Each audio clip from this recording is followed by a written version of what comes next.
Yung nagsasaka ngayon, yung mga ano na lang, yung mga may mataas na edad ba, 50 pa baba, yung iba nagtrabaho ng construction. Kaya yung mga ano ngayon, mga bilihin ng mga gulay, mahal. Hindi natin sinali yung ano, tinapon natin yung sabon nito dahil tutuhin ko siya.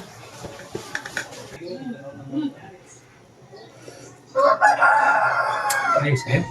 Mamaya magluto tayo ng tinataang langka, tapos haluan natin ng ano, isda, sinugbang isda ba.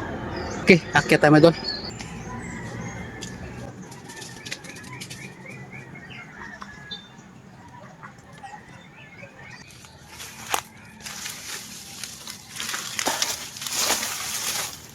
Ngayon naman po ay kumuha tayo ng ano, yung mga nalaglag na niyog medol, marami dito. Dito tayo kukuha. Hindi na tayo aakyat ng niyog. Marami dito sa lupa ay nalaglag. Ito na medol oh. Mag-umpisa nang nanahon yung mga gabi ko. Yan oh. Yan. Doon ako magluto sa bahay ko ngayon medol. Ng pinataang langka. Yung kapayas ko, konti na lang ang bunga, hindi kagaya dati ba, marami. Mahaba na kasi. Dapat ito, putulin na lang to siguro.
Okay, tama na ito medol.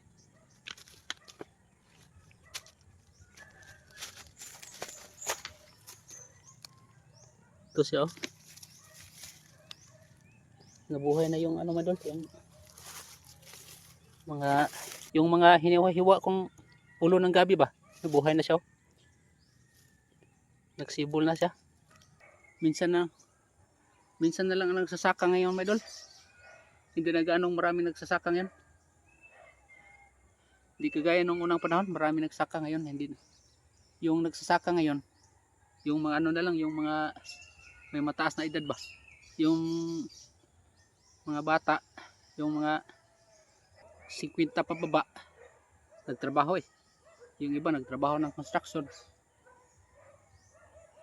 Madali lang kasing pira doon eh. Kaya yung mga ano ngayon, mga bilihin ng mga gulay, mahal. Wala na kasing nagsasaka. Kaya ganun na lang mga idol oh. Mamahal ng ano, bilihin, yung mga pagkain. Yung mga medyo bata-bata pa, ayaw magsaka eh. Pinili na lang magtrabaho dahil madali naman kasing pira doon. Hindi gaya sa pagsaka, matagal. lalo na pag walang suporta.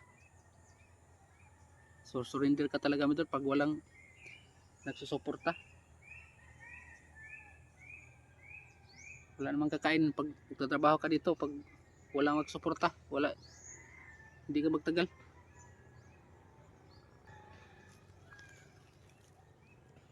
Hindi kami nagkukuha ng ano dito mga idol, yung niyog pangbinta. Mahal sigurong niyog ngayon dahil Semana Santa kasi.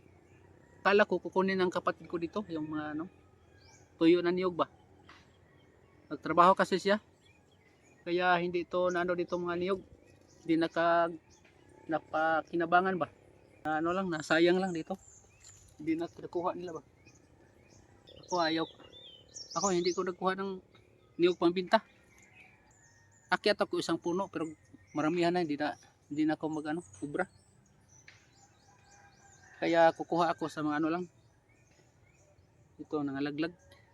Okay. Bukid life to my idol. Ngayon po nandito na po tayo sa bahay. Nagbalat na tayo ng langka. Yan oh. So yun lang. Hindi natin masyado ipakita lahat mga idol dahil mahaba na itong video natin eh. Yan oh. Ganito lang mga idol. Iligpit lang kaagad yung mga pinagbalatan ba para hindi makalat. Tuloy sa mga idol. Shout out nga pala sa mga lahat ng nanonood. Yun oh. April 8 pa lang ngayon mga idol, Thursday. Pero Huwisan to ngayon. Yun.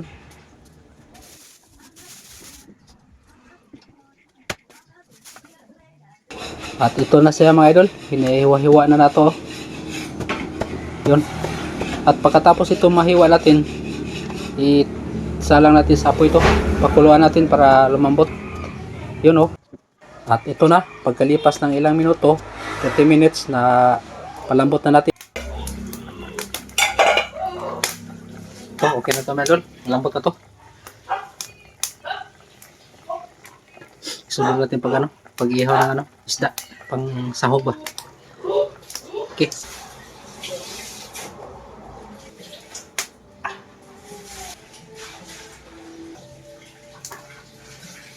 Okay na ito sa mga idol. Tanggalan natin na lang buto bago natin isahog sa langka, gisa.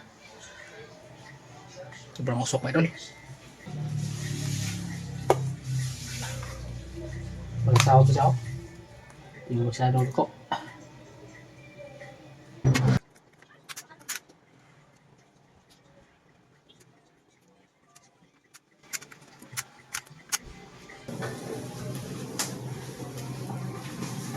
Dito kami ulit, usok kayo dito.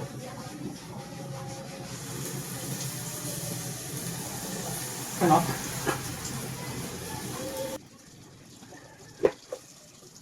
Sibuyas, ahos, kamatis.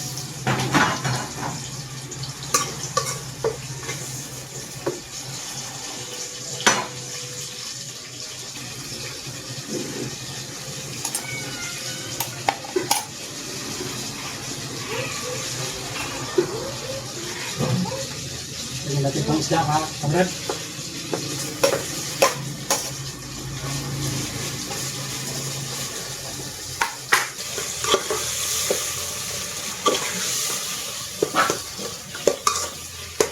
Tingnan natin na itong tinagata. Yan.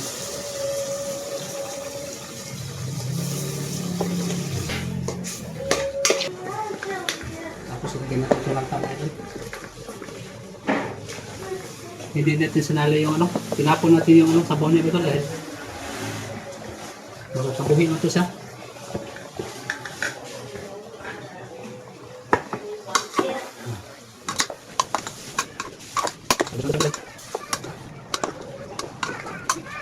Lagyan natin ng bitsin, asin, paminta. Okay, pala natin.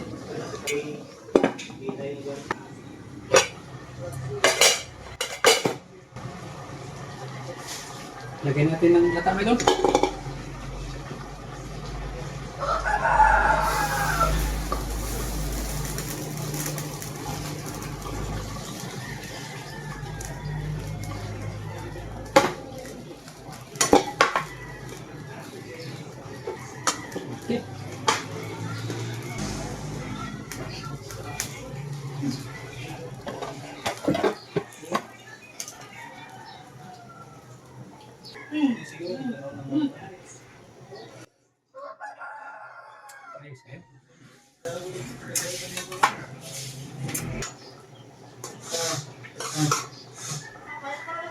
Okay.